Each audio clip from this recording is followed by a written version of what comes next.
ಹೆಸರು ನಾಗರತ್ನ ಸಬ್ರತ್. ನಾನು 8ನೇ ತರಗತಿಯಲ್ಲಿ ಓದುತ್ತಿದ್ದೇನೆ. ನಮ್ಮ ಶಾಲೆಯ ಹೆಸರು ಸರ್ಕಾರಿ ಹಿರಿಯ ಪ್ರಾಥಮಿಕ ಶಾಲೆ ಮಂಗಳಗಟ್ಟಿ. ನಾನು ಮಾಡಿರುವ ಪ್ರಯೋಗ ಮ್ಯಾಗ್ನೆಟಿಕ್ ಲಿವಿಟೇಷನ್ ಎಂಬ ಪ್ರಯೋಗವನ್ನು ತಯಾರಿಸಿದ್ದೇನೆ. ಈ ಪ್ರಯೋಗಕ್ಕೆ ತೆಗೆದುಕೊಂಡ ಸಾಮಗ್ರಿಗಳು ಪೆನ್, ಫಾರ್ಮ್, ಐಸ್ ಕ್ರೀಮ್ ಕಡ್ಡಿಗಳು, ಮ್ಯಾಗ್ನೆಟ್ಸ್ಗಳು.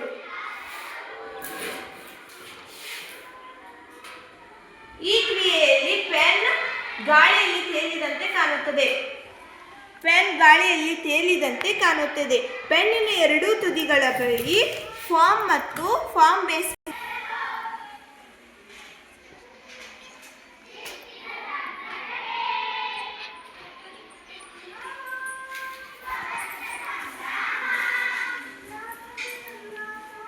ಪೆನ್ನಿನ ಎರಡು ತುದಿಗಳ ಬಳಿ ಮತ್ತು ಫಾರ್ಮ್ ಬೇಸ್ ಮೇಲೂ ಮ್ಯಾಗ್ನೆಟ್ಸ್ಗಳನ್ನು ಇರಿಸಲಾಗುತ್ತದೆ. ಮ್ಯಾಗ್ನೆಟ್ಸ್ಗಳಿಗೆ ಹೋಲ್ಸ್ ನಾರ್ತ್ ಮತ್ತು ಸೌತ್ ಅಂತ ಇರುತ್ತದೆ. ಒಂದು ಹೋಲ್ಸ್ ಮುಖಾಮುಖಿ ಬಂದಾಗ ವಿಕರ್ಷಣೆ ಆಗುತ್ತದೆ ಮತ್ತು ವಿಭಿನ್ನ ಹೋಲ್ಸ್ ಬಂದಾಗ ಆಕರ್ಷಣೆ ಆಗುತ್ತದೆ. ಪೆನ್ ಗಾಳಿಯಲ್ಲಿ ತೇಲಲು ವಿಕರ್ಷಣೆ ಜಾಸ್ತಿ ಬೇಕು, ಸಮತೋಲನದಲ್ಲಿ ಇರಬೇಕು.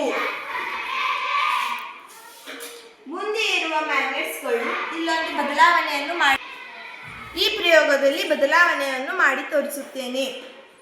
ಮುಂದೆ ಇರುವ ಮ್ಯಾಗ್ನೆಟ್ಸ್ಗಳನ್ನು 0.5 ಸೆಂಟಿಮೀಟರ್ ಹತ್ತಿರ ಇಡುತ್ತೇನೆ ಮತ್ತು ಹಿಂದೆ ಇರುವ ಮ್ಯಾಗ್ನೆಟ್ಸ್ಗಳನ್ನು 1 ಸೆಂಟಿಮೀಟರ್ ದೂರ ಇಡುತ್ತೇನೆ. ಆಗ ಪೆನ್ ನಿಲ್ಲುತ್ತದೆ. ಈಗ ಪೆನ್ ನಿಲ್ಲುತ್ತದೆ ಇಲ್ಲ ನೋಡೋಣ.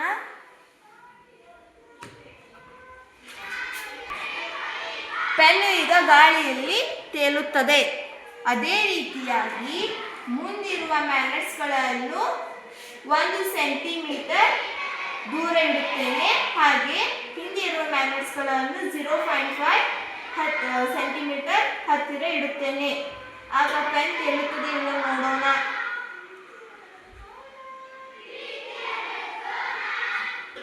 ಈಗ ಗಾಳಿಯಲ್ಲಿ ಪೆನ್ ತೇಲುತ್ತದೆ. ಅದೇ ರೀತಿಯಾಗಿ ಇನ್ನೊಂದು ಬದಲಾವಣೆಯನ್ನು ಮಾಡೋಣ.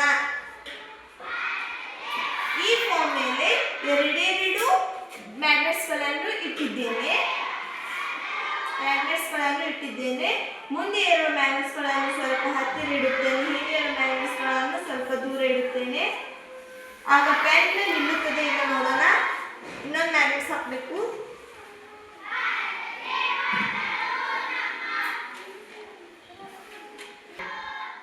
ಈಗ ಪೆನ್ ಗಾಳಿಯಲ್ಲಿ ತೇಲುತ್ತದೆ ಇಲ್ಲ ನೋಡೋಣ.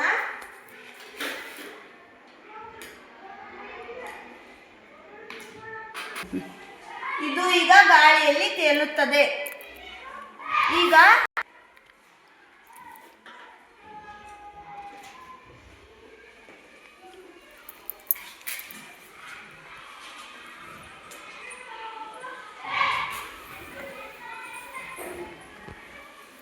ಈಗ ನಾನು ಇನ್ನೆರಡು ಮ್ಯಾಗ್ನೆಟ್ಸ್ಗಳನ್ನು ಹಿಂದೆ ಇಡುತ್ತೇನೆ.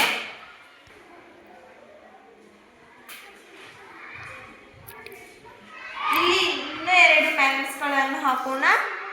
ಹಾಕಿದ ನಂತರ ಪೆನ್ ಗಾಳಿಯಲ್ಲಿ ತೇಲುತ್ತದೆ ಇಲ್ಲೋ ನೋಡೋಣ. ಈಗ ಪೆನ್ ಗಾಳಿಯಲ್ಲಿ ತೇಲುತ್ತದೆ.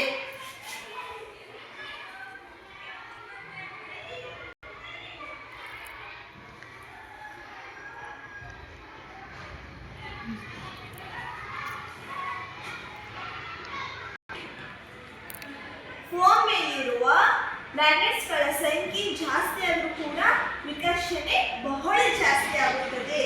ಈ ಪ್ರಯೋಗದ ಮೂಲಕ ನಾವು ವಿಕರ್ಷಣೆ, ಆಕರ್ಷಣೆ, ಮ್ಯಾಗ್ನೆಟ್ಸ್ಗಳು, ಲೆವಿಟೇಷನ್ ಹೇಗೆ ಕೆಲಸ ಮಾಡುತ್ತದೆ ಎಂಬುದನ್ನು ತಿಳಿದುಕೊಂಡಿದ್ದೇವೆ. ಧನ್ಯವಾದಗಳು.